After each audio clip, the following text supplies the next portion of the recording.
YouTube, what's going on? Welcome to another episode of the Silver and Gold Stack Attack. Hope everyone had a great Thanksgiving and got a chance to recharge a bit. And just a quick thank you for checking out the latest video and for all the amazing support. Now, you guys already know you're part of the, best damn community here on YouTube, without a doubt. So, I was scrolling through some precious metal videos not too long ago, and I stumbled onto one that was declaring the silver trade is done, dead, DOA, kaput. Oh, the language on you. He went on to say that he had gotten out of silver over a month ago, and if you didn't sell when the price hit $35, you were screwed. I went about halfway through this video, and I made some notes on what he said. And in today's video, I'm going to go over that, as well as my opinion on his thoughts and how on or off he might be. So we'll go over a little something without all the silver and gold pumping. All that said, you already know it. Let's freaking roll it. So, again, this guy claims he'd gotten out of silver, sold it all off. I mean, that's fine and all if, you do what you want to do with your stack, right? If you feel the time's right to get out and you're satisfied with your return, then by all means, implement that exit strategy. But was it the right time? Well, all the crazy silver predictions aside, he didn't pick a horrible time to get out, since $35 was the highest we'd seen in years, and it seemed to take forever just to get there. So I honestly can't give him any grief, assuming his DCA was much lower than 35 like the majority of us. So what do you have to say in his video? Well, let's go over it. Alright, first thing you had to say, number one, no one's buying silver right now. Yeah, that's about 50-50, and it depends on who you talk to. A lot of the North Carolina coin shops I've spoken with have actually reported sales for silver are kind of up and down, which is pretty typical.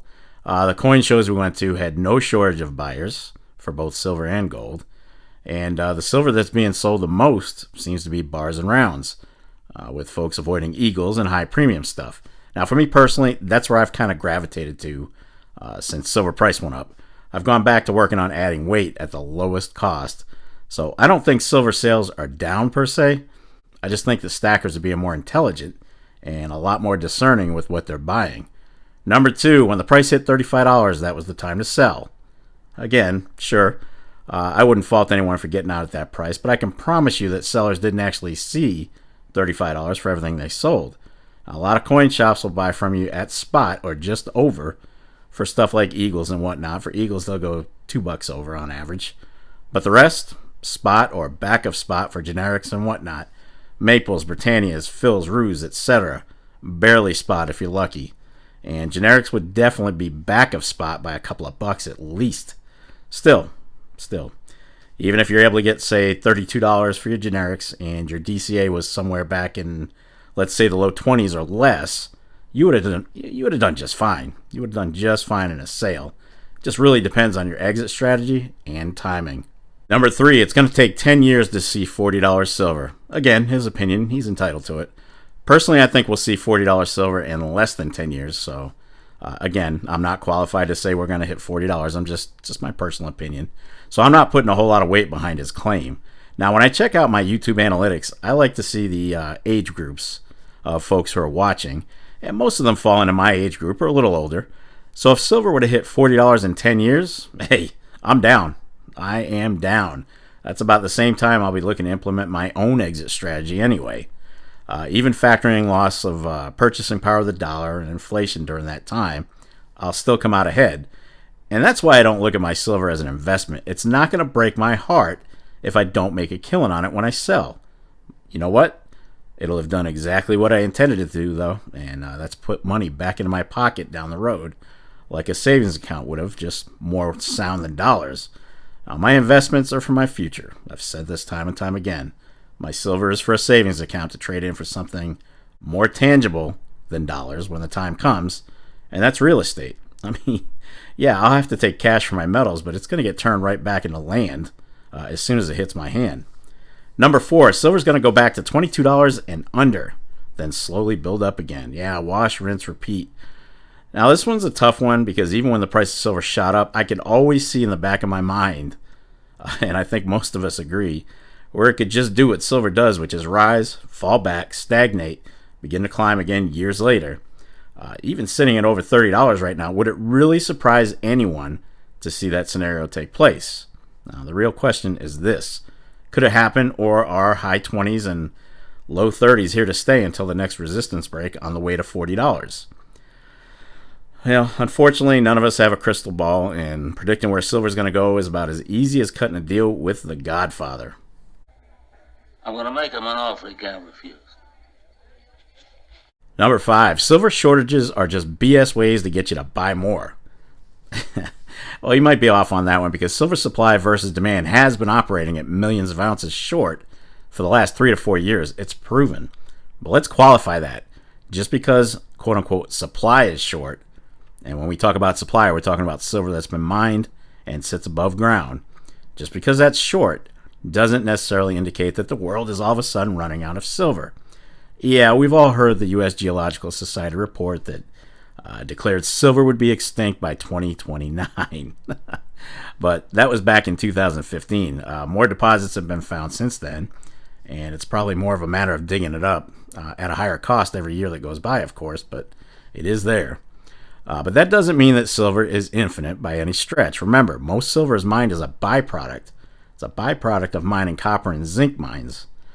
There are very few dedicated silver mines out there, but yet countries are still mining it by the millions of ounces. So, take the shortage talk with a grain of salt. I'm not sure there's any accurate way to put a timetable on silver's demise just yet. And number 6, lastly, coin shops don't treat you right, and they're all just looking for a reason to close down. What? Come on now. A good majority of the shops I visit represent the owner's sole source of income. And while I do agree that some shop owners are absolute jerks, there are far more reliable, friendly owners out there. They need customers to make sales. That's their livelihood. And most realize this. They're not going to jeopardize this by alienating customers with a crappy attitude or try to get one over on them. Word of mouth is a powerful tool, folks. Word gets out that your shop sucks, it'll end up being the death of that shop. He was worse than dead. His brain is gone. The captain is dead. He's dead, Captain. He's dead, Jack. Alright, so I'm getting ready to wind this video up, but before I do, there are a couple more nuggets of wisdom this guy had to pass on to any silver stackers watching his video. Now first, you're going to love this. He advised everyone to drop silver and get into baseball cards. Seriously, baseball cards. Vaughn into the windup in his first offering. Just a bit outside. He tried the corner and missed. Now, I know some cards can bring a small fortune, but what are the chances of breaking a pack and getting one of them? Slim to none. You're throwing money away every time you buy a pack, basically, for very few payoffs. And do you think anyone's going to want your cards if the economy tanks? I doubt it. At least silver and gold give you a chance in that scenario. Metals might not be recognized right away in the aftermath of a collapse, but they will serve a purpose eventually. They've done just that for thousands of years, and it could easily resume if it came to it. Bottom line, I'd rather stack silver than baseball cards. At least I know I'm going to get something back, right? Anyway, he closed out by making fun of stackers, telling them to do something more productive, like read a book or get a new hobby. Right.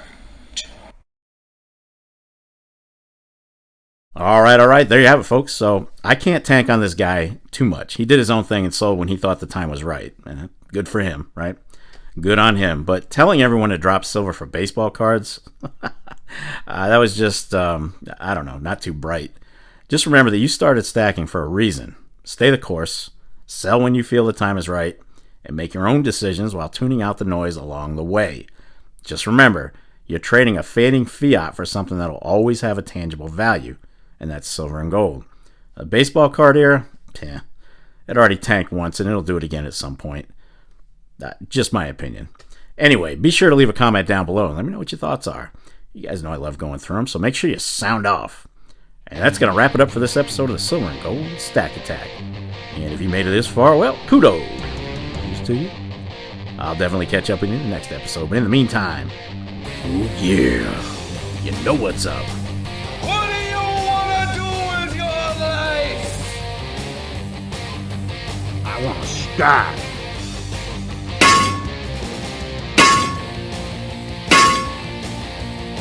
Damn right. Get stacked. Stay safe and be well, everyone. I am out of here. Peace, folks. Have a fantastic week ahead. Stay safe.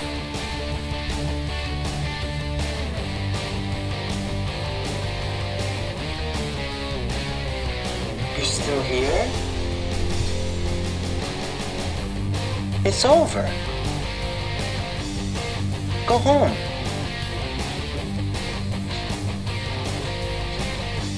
Go.